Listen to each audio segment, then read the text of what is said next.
After receiving additional information about an article in Guitar World, I've made the decision to remove that segment of Marty Friedman from this episode. Exactly how what I said before got turned into whatever got printed. Party lead man. Curly haired, shreddy, ragamuffin, my favourite guitarist of all time. As much as I love Marty Friedman's playing, he doesn't really have a good way with words. Marty had like an interview done with Guitar World, and this was the tagline: I hope the traditional guitar solo dies a slow and painful death. Guitar solo, as we know it, needs to be put out of its misery. That's killer. I bet like the journalist was fucking rubbing his hands when he was putting this together. Perfect. Before we go any further, I just want to let you know that I'm now offering a 7-day free trial for my online guitar school. Unlock the entire archive of super fun lessons, exercises, and content, as well as Discord access and guided weekly mentoring from me. Click the link in the description below to visit Bradley Hall's Guitar School and sign up today for free. Like I said earlier, he's not a very articulate person. He is not good at explaining his thoughts.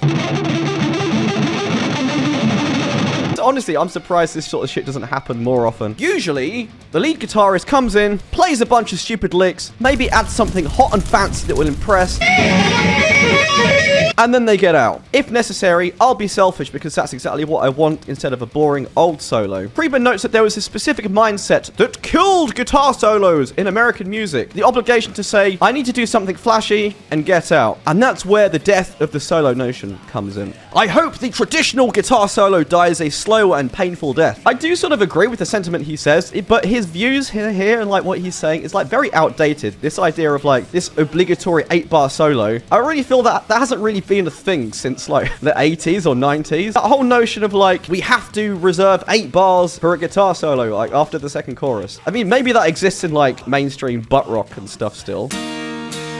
But I feel in modern, like contemporary metal and guitar music, this isn't a thing anymore, right? I don't really feel like this whole notion of a guitarist going into the studio, laying down some fucking sick tapping licks for 8 bars after the second chorus, and then just like going off down the pub to like do lines of coke. It's not really a thing anymore, is it? This seems like all very outdated ideas and notions. I feel like these days it's like from one extreme to the other, right? It's either your song doesn't have any guitar solos in at all, or there's just like shitloads of guitar solos, and it's sort of like, you know, 20 minutes of just like fucking noodling and like proggy, techie gent stuff, right? After it went viral, there was a bit of a rebuttal.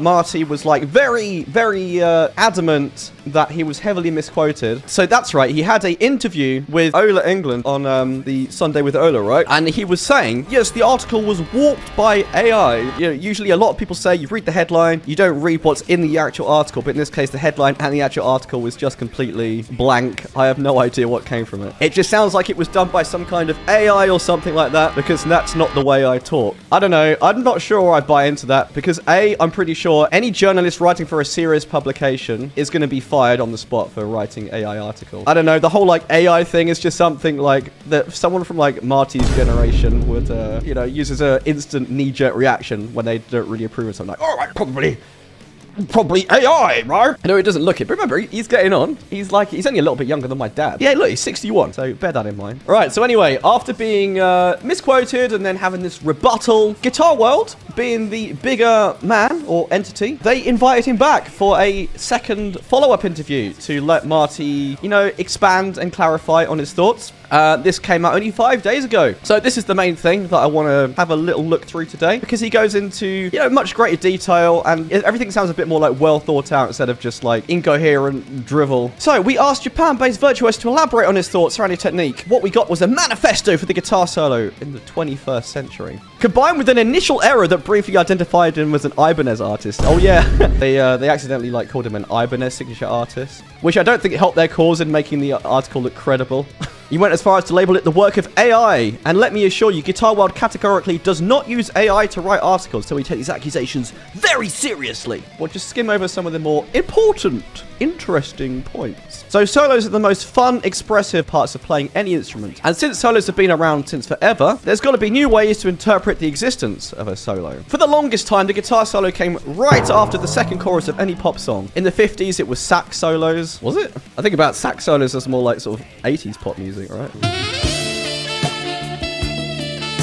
In the 60s, it started to be these twangy electric guitar solos. And in the 70s, it was like these distorted guitar solos, but they all kind of came in the same place of the song. They all lasted around the same amount of time. And it was basically just a break from when people were singing, you know. But thankfully, musical has grown and become a lot more adventurous over the years. And I think it's every artist and every musician's kind of quest to find an interesting way to bring people in to listen to whatever solo it is you're going to play. So whether that be putting in a different part of the song, or making it an unusual length, or playing something that is completely unrelated to any other part of the song. So this has been a constant quest in my career, probably since I was a teen. I always thought, you know, why does the solo have to be there? Why does the solo have to be the same key as the art that was before it? The art. And why does it have to end in this key? And why does every single thing that is... Well, alright, we get it. You're a fucking edgelord. Awesome. You know, he's recognized the fact that the standard song structure in Western pop music is sort of like, you know, maybe a bit tired and overdone and hasn't really changed much throughout the decades. And his goal has always been to,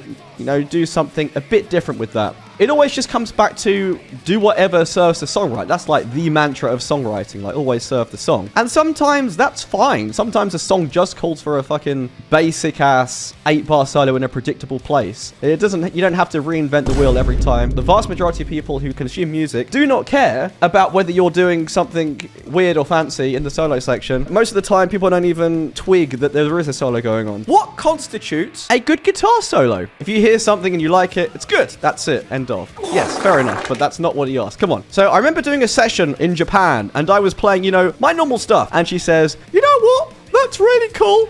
But I like it when you guys sound like they suck. That's interesting. And I relate to that. I relate to that because some people want to hear certain things. And I'm like, all right, maybe she means by someone who doesn't necessarily have the complete control over their instrument and is just kind of flailing away at something and just going crazy. So it's funny he like brings this up because this is one reason actually why I really like players like Marty and also Alexi Laiho. What I've always loved about both Marty's playing and Alexi's playing is that they're both very technical, but you know what? They're also sloppy as fuck. Really, really fucking sloppy players. I fucking love that. I love it so much. That unhingedness combined with, you know, this virtuosity. I love that. It's like very sort of like dangerous and off the rails. And, you know, they're not playing with their guitars up here like fucking pristine, trying to like, you know, hit every single note correctly. And I think it's cool to always just try and sort of remind yourself of that sort of like essence of rock and roll or metal or whatever. That rawness. Not like these guys are sloppy and they're shit, right? You know, they know their shit. So, the future of the guitar solo. To that end, who are a couple new players out there that are keeping solos fresh? There's a lot of great players, and guys like Ich Kanito, he creates these musical landscapes. So the whole thing is like one big guitar solo. Guys like him and Matteo Mancuso play some great solos in what I've heard of him playing. Oh yeah, baby. Anyway, Marty goes on. So I think for me, as a music fan, what's going to really turn me on the most is when I hear a guitar solo in a pop song context that kind of brings guitar solos more into the mainstream again. That's very interesting. Yeah, I completely agree. And you can tell that, like, that's one of the reasons that he moved to Japan. Because of Japan's domestic music scene, you know, there's, like, guitar solos all over the place in pop music, right? And actually, like, some of the best guitar solos, for example, of the 80s are from pop songs. So the most obvious example is Beat It, right? That would just never happen these days. This happened all the time in the 80s. It was like the norm to have guitar solos in pop songs. It was everything, even in fucking Lionel Richie.